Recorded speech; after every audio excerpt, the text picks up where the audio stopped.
धर्मप्राण उत्कलीय परंपरा रे व्रत तथा पर्वपर्वाणी स्थान बेस गुरुत्वपूर्ण। बहु प्राचीन कालरू एही व्रत गुड़िक धार्मिक चेतना को रुद्धिमंत करने सह आम मनरे आनी दिए एक पारमार्थिक विभव। एही दृष्टि विचार कले अशोकाष्टमी स्थान स्वतंत्र।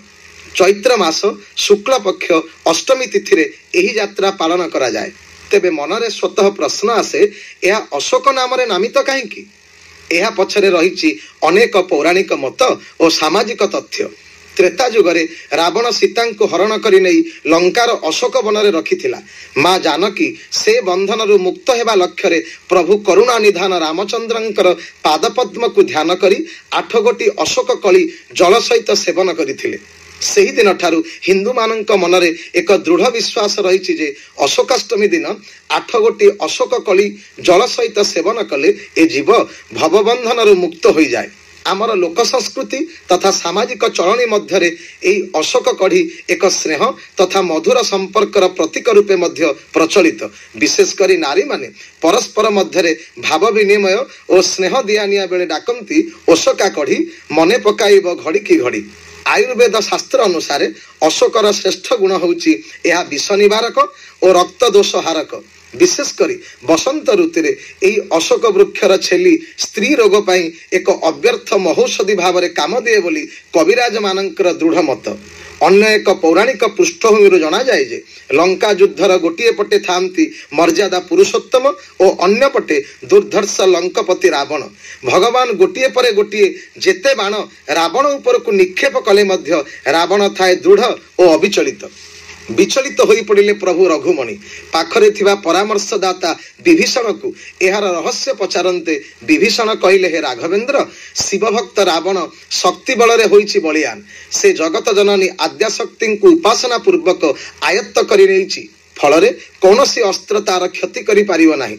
रावण आड़ को अंगुली देखाई विभीषण कहले, हे प्रभु, रावणर पृष्ठ देश रे जो नीलवर्णर विचित्र ज्योतिपूर्ण छटा देखुचंती ताहा ही साक्षात काली मूर्ति। आपणकर समस्त बाण को कराल बदना काली करालाक्षी कलावती निज गर्भ को निक्षेप करुचंती। प्रभु पचारले, तेबे उपाय? विभीषण उत्तर देले, हे राजीव लोचन, एही चैत्र मासरे देवी को आवाहन पूर्वक पूजार्चना करी संतुष्ट करंतु। काल विलंब न करी प्रभु नवपत्र और पद्म द्वारा मांकर पूजा आराधना आरंभ कले और एही अष्टमी दिन पूजार शेष दिवस रे कालिका को संतुष्ट कराई रावण ठारू तांकर माया तुटाइले और परिशेष रे ब्रह्मसर रे रावण निधन हैला।